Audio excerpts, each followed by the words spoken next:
quick, let you know that in 35 Cot got knocked out 0-2 by Healbook and Losers, so they're out of the tournament for now. Gourmet Race knocked out 0-2 by Call from Alaska. Heavy Metal knocked out 0-2 by Wayfinders, and Foams 51 is out by Envy. Envy now has also knocked out Duck Motif. So, Duck Motif knocked out by Envy. The players on that team are Cappy, Teeny Tickle, Sky, Hayden. So, not the roster I would expect Duck Motif to go down to. So that does feel like an upset. Right? Definitely have my eyes on that. And beyond that, we do also have Moonlight knocking Frutella down to Losers 3-1. And FTWin knocked Blanks down 3-1 as well. So FTWin and Moonlight coming into this both off of a 3-1 set. I'm interested to see what happens. I'm very excited. Yeah. This is a storied matchup, you know? Two teams who everyone's very familiar with. FTWin, obviously, the dominant #1 team for so long, and then the up-and-comers, the just looking for the good, the big wins in Moonlight. Will today be the day, I think, is the question. I mean, things so far have been a little wacky wild. Like, Duck Motif out in Losers Round 2 is kind of unusual. So I will definitely say that this is there's some unexpected stuff in this event so far, and I would not be surprised at all if at the very least this goes to a game 5. So I think that, like, one of the things Moonlight has always run up to against FTWin is that FTWin's knowledge, like, and Moonlight has a game style. They have a style of play that they go for. So they can be practiced against without having to practice against them. Yes. Which is hard for them to know that, like, people are just going to know kind of what they're doing. And it's going to come down to their strategies working, not necessarily their mechanics working. Whereas FTWin plays typically more traditional weapons, and it comes down to their mechanics up against the strategies of Moonlight. And so far, FTWin's mechanics have come out on top of that fight. Yeah, well, and also to note, when you are a team who has a specific style, you need to face people who maybe don't know how to face up against that style, but who aren't as well practiced. FTWin, like I mentioned, Kyo has probably been, probably is the winningest player of all time. Like, there might be a couple of other players who come close, but Kyo is an incredibly tenured player. Like, they've been around, they've seen a bunch of stuff. Yes. This Kyo guy's like brand new. I'm telling you, I've never seen them before in my life. Brand fucking new. Brand new. No. Don't know who they are. No. Right? The only player I know who kind of went by similar name, there was like Kyo Chan back in the day, but that was obviously a Japanese player. But the Chan, you know, so. Yeah. None of these players have ever been here before, ever. We are seeing Nolan on the Moonlight roster today, which is very exciting for me in particular. I always love seeing Nolan play with them. Otherwise, everything pretty standard. Shadow Omega Basil. We're seeing normal things from all of these players. I think the only real thing I want to note on the comps are the Cooler Rapid and the Bubble Doolies coming out on the side of FTWin. I'm really, really happy about that. I have been very critical of FTWin's Dually play in the past because they were playing the vanilla Dualies. I think that locked their comp down too much. But now with the, I think Twinkles Dualies, that allows their composition more flexibility in that you can put your special down and then go do other things. And as we watched in this opening, good lord, as that person so rudely interrupted me, FTWin is literally running circles around me. They are. They're actually, that audio you heard in the background wasn't Ray's mic. That was FTWin. it was actually just FTWin. They were zooming, and it's kind of a pretty solid knockout here. There's just no way for Moonlight to get in. Every time they drop in, they're forced back out by a special or by a sword of some kind, and probably this is looking kind of like a 0 to 100. Yeah, FTWin's defense was so solid in that they spread out to both sides of the map, and Moonlight didn't pick a direction. I think if Moonlight picked a direction, they said, we're going to send all 4 people at Sam, or all 4 people at, or all 4 people at Kyo. Then I think Moonlight could have strong-armed something in the map, but Moonlight tried to fight FTWin everywhere, and because they tried to fight FTWin everywhere, they ended up winning fights nowhere. When you put all your eggs in one basket and you drop it, they're all going to get cracked. Yeah, I feel like we need to try kind of treat probably Shadow like the chisel, you know? And then throw everyone in behind Shadow as the hammer. So you throw that tent shield forward, you branch everyone out right in behind it, and zoom in in one direction in particular, and just plow through anything in your path. I feel like they were trying the 2-and-2 approach, it just wasn't working for them. That chisel approach, I think, would have been just a little more effective. But it did feel like anytime they went to make a push, there was a Booyah Bomb at the tent shield. So maybe they just couldn't get that going.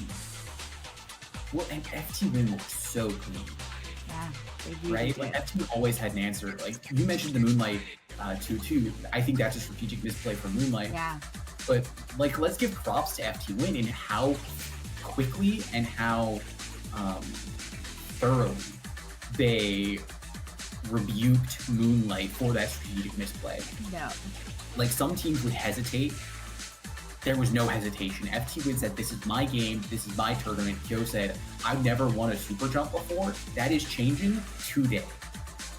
And I'm not letting Moonlight stand in my way. No, absolutely not. And I mean, yeah, I feel like that's just the correct play, right? Like they're turned on today. That's it. They're on. They're ready to go. Yeah. I think FTWin's comp, I like it so much more. FTWin, I think, in the past for SWS, the thing, like I criticized them a ton. Yeah. For that event, they were trying to play a traditional style, and I didn't think it worked for them. And now they're playing a more flexible style where all of their players can individually shine, and that teamwork with no FTWin for. They're bringing that to the forefront with like the rapid that can move forward, that can get picks, that can wipe a team out if it's like let loose enough. You have the Twinkle Dualies that we can allow that player to shine, to just roll forward and kill people, and then not have to go, oh, I need to retreat now to get into my good crab position, or I'm going to die. Yeah. Instead, they have the bubble that allows them to keep rolling forward. Yeah. And that ability for FTWin to just keep pushing, keep taking, keep doing, I think is really good. And even if, like in this case, H is on the normal dualies, because we have Rapid Pro, I still think that's okay, because now we're not stacking up a pencil and a crab tank, and the early crab tank is coming out here. Will FTWin be able to find value in it? Yeah, I mean, it is worth noting that Basil is coming in on that E-leader, hopefully, to apply a little bit more pressure. And Joe running that Dreadbringer. So we've got some zone cheese, some quick caps in here, and we'll have to see how that pans out for them. Aside from that, I mean, we dropped the Twinkles. We've gone back to some flat dailies, but I don't disagree with it on this map in particular. Shadow, what was that? I mean, if we're accusing anyone of anything, I say we should be going, Joe, what was that? They wouldn't put a pick on Shadow. Shadow on the Incredibly Mobile Ends app, and how are you going to lock down to get a Reef Slider pick when Shadow is running around like Sonic the Hedgehog? That's very fair, yeah. I mean, I'm just impressed that Shadow didn't live it at all. So we do see the zone stay in favor of Moonlight, but we're seeing a little bit of this chisel that we were talking about. But on the side of FTWin, we saw two players just focus down a third on Moonlight, and then Omega is trying to get themselves some Omega crab was on- legs, and it didn't quite work. Yeah, Omega was on the flank doing what Omega does, which is apply pressure. Unfortunately, the pressure was not enough. Now Sam in this very strong position. Moonlight grouped up as 4, Booyah coming in, forcing everyone forward. Will they be able to do anything with it? And no, FTWin just clinically dissects the push, leaving only Basil alive, trying to find something, anything on the leader. But again, the knowledge and experience of FTWin just not peeking at any of the sidelines. The E-leaders showing, yeah, you can get things done, but only if we let you, and we're not going to let you do that. Absolutely. We do see that destructive Kraken come in from Nolan on this right-hand side.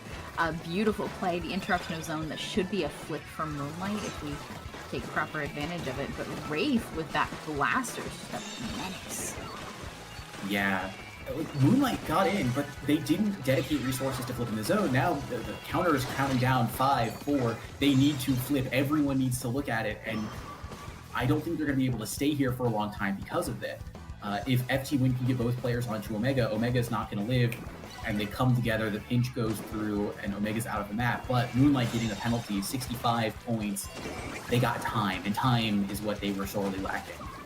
It really was. And, I mean, with that time, they can do a lot. It just, we need to not go down to Wraith on that rapid blaster. So we'll allow that jump out without any criticism.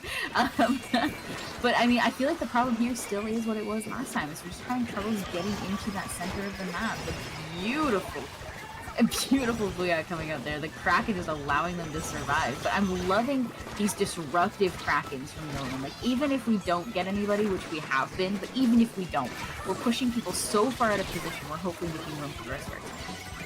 Yeah, and Kyo reef sliding there to secure the game, saw Moonlight's push coming in and said, all four of your people are here, but we're winning this fight. If we just get a split second of extra time, this game is ours. And then reef-sliding in, saying, this is ours, lock it down, lock it in, we're up 2-0. What are you going to do about it? And the answer shouldn't be splat zones. Yeah, I was just thinking that. Like, I understand why we picked splat zones. I do. But hear me out. FTWin is good at every mode, period. They just are. They always have been. Correct. The members of that team are just too knowledgeable of the game to not be good at every mode. That said, I feel like Moonlight has almost always been strong on TC and Rainmaker. I feel like that just is the truth, that they've always been strong on those modes. So if you're losing on zones, why are we still picking zones? My guess would be it has something to do with Basil on leader. Yeah, potentially. I think what it could be is Moonlight has been unable to scrim all modes thoroughly enough for Basil to feel comfortable bringing E-leader into other modes. That would be my guess. I don't know for certain. That is just conjecture. Right. But that would be my thought. So if we see Moonlight go to other modes, then I think we're probably going to see Basil switch off. Yeah, that wouldn't surprise me. But I mean, Basil is a talented player. I feel like she's been doing really good on the Rapid, for example. So I wouldn't hate to see her pull it out, or to even sticking pencil, play a splash for all I care. I just feel like zones is not the way we win this set. I agree. I would like to see, I honestly think I would like to see Moonlight go to TC. Yeah. Something that slows the game down, and they have positions where they can dig in. I think that would be the least intrusive counter pick, but also playing against Kyo, one of the best slosher players in the world. Mm-hmm. TC is also a risky pick. Like, there's no good option here for Moonlight, I think. There are bad options, though. I do want to note that. I don't think there's any good option, but there are bad options. And I do think zones is a bad option. I agree. So, yeah, it's rough, because, like, in the previous two sets, we could say, Aura Jackson should probably do this, or, like, EasyMD should probably do this, right? For Moonlight, it's tough, because, like, I want to see Shadow pull out the tent, but we have to pick. Like, either Shadow gets tent, or Basil gets Year. You can't really do both. So it puts Moonlight in a position where you can't really have you can't have both good players or all of your players firing at 100% capacity all of the time. Ah, there we go. Rainmaker, Scorch Gorge. So I think we're probably going to see a Basil 10. Nope, that's the wrong. I would kill to see a Basil 10. Let's go. All right, Moonlight. Do it. Let her go. Unlock her. Yeah. Moonlight, make that video after where all your players. Yeah. Everyone rolls a d4. Please, I would pay so much money to see that. Oh my god, I am pleased though. I mean, I like I said, there's no good options, only less bad options. And I'm not hating the Rainmaker pick. I'm a little squinting at the Scorch Gorge pick, but I feel like we have to see the tent umbrella here, right? Like this has to be a pick for that tent. I feel like there's no other reason you would do it, right? No. And hear me out. Let's run coolerless. Hear me out. I'm cooking. Okay. Let's run coolerless. Very risky, but I'm listening. Put Basil in back. On like a vanilla charger or rapid? Yeah. Vanilla charger. I mean, it's Basil. Put her on a charger. Sure. Our pen matchup gets not great. If pen matchup, we have Vac. Okay, well, we can't have Vac all the time. Why not? If I can have Splat Bomb all the time, they can have Vac all the time. No. I'm just saying. Have this switch. You're cooking too much. Fire scope. Oh, well, hey, hang on. Hold on. What? I'm not the only one cooking. I thought you overcooked the sauce. No, in truth, I was undercooking. Cook it longer. I am listening. Kyo on the Tri-Slosher with Cooler. Absolutely love it. We have Shadow back on that Zap. Wiper coming out for Omega, which is interesting to me. It's not been my favorite of Omega's weapons historically, but like, okay, Cook King, let's go. We did get a pick early on. We do have the Hammer, which I do love. So Kyo picking up that Rainmaker pretty quickly. We're going to be making this first run kind of coolerless, which I mean, do what you got to do in Rainmaker. Yes, correct. Unfortunately, this suction came out to prevent Kyo from dunking earlier and then follow up with the Kraken from Nolan. Doesn't bring the push to a full grinding halt, but definitely slows it down to speed bump on their journey to the KO. But Basil holding the Vac on jumps, trying to get some more pressure in mid and unfortunately failing. Yeah, that beautiful crab rolling across those grates and coming right up to get a few shots. Unfortunately, didn't get to stay very long, but that was hilarious. Please do it again.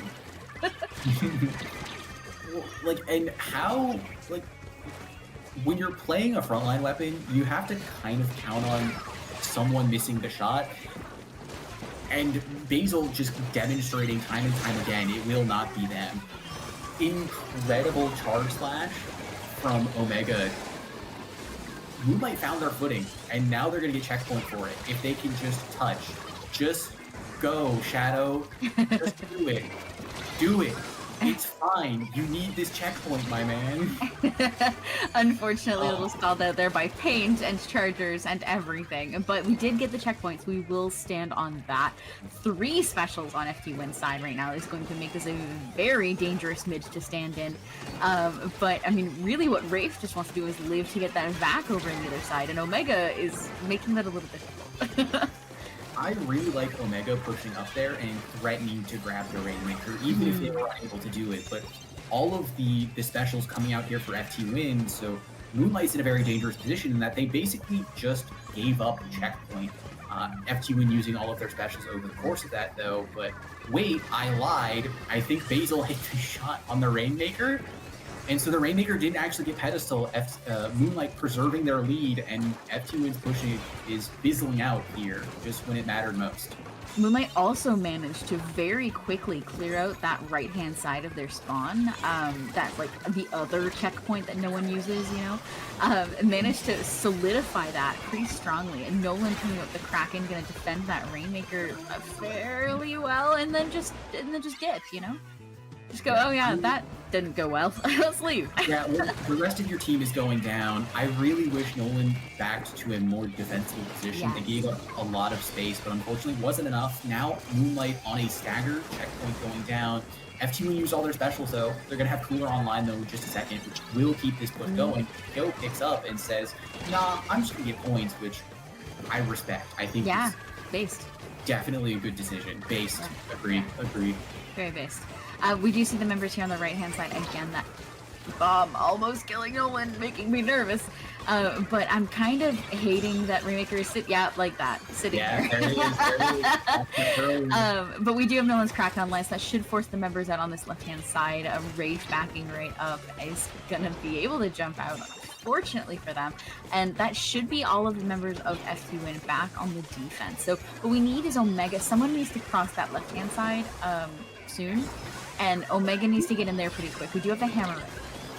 Yeah, Moonlight, in the notable lack of sending people on that left side grading, they get pressure, right? They don't let FTWin take it, but they're also not pressuring FTWin on multiple angles. I talked about it earlier in broadcast, but pressuring the team that's defending from multiple angles is the key to how you crack open maps, and FTWin is doing an incredible job of demonstrating that for us. They are controlling the entire map, even when they might not have turf, because Rafe on the Charger here just hitting shot after shot, making sure the flanks are maintained, that Omega can't find the opening that he's looking for, making sure that Shadowwind and Nolan are forced into frontline positions.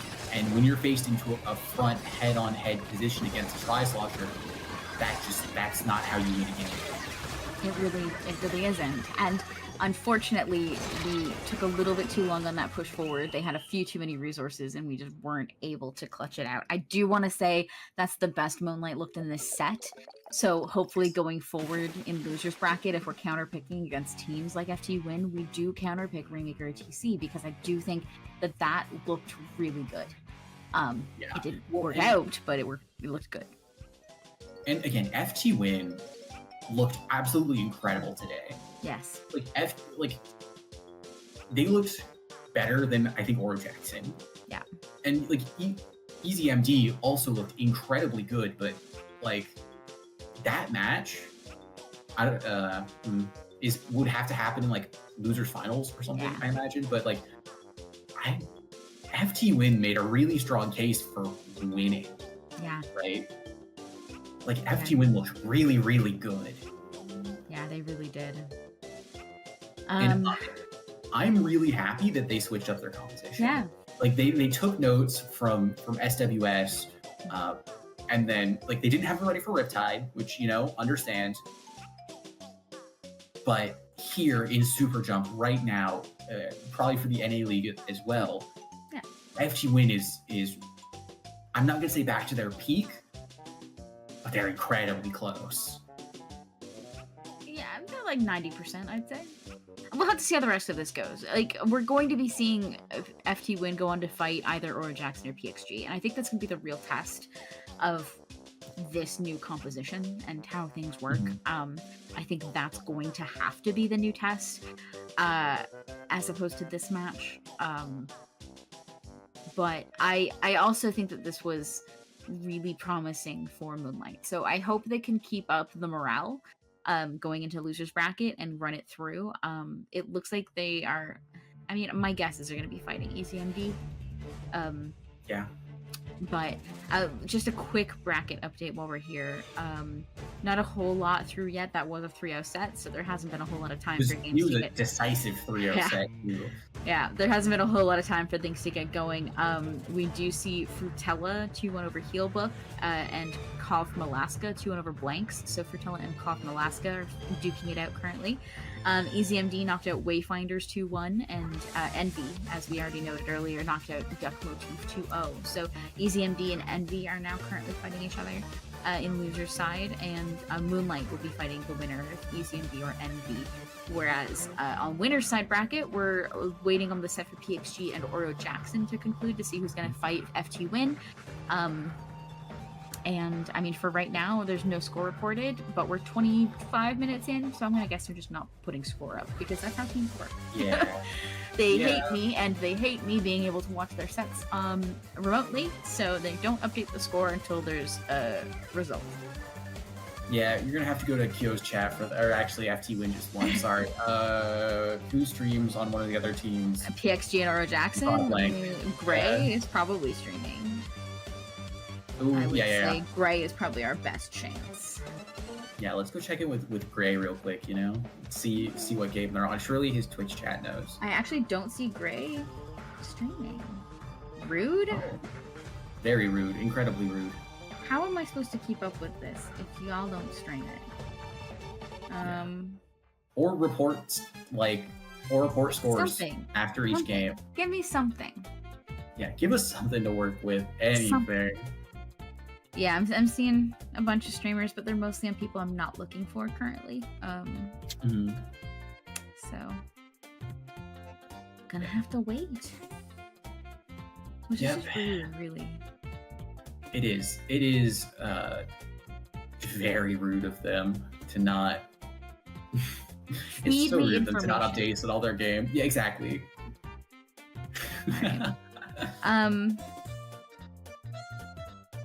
All right. Well,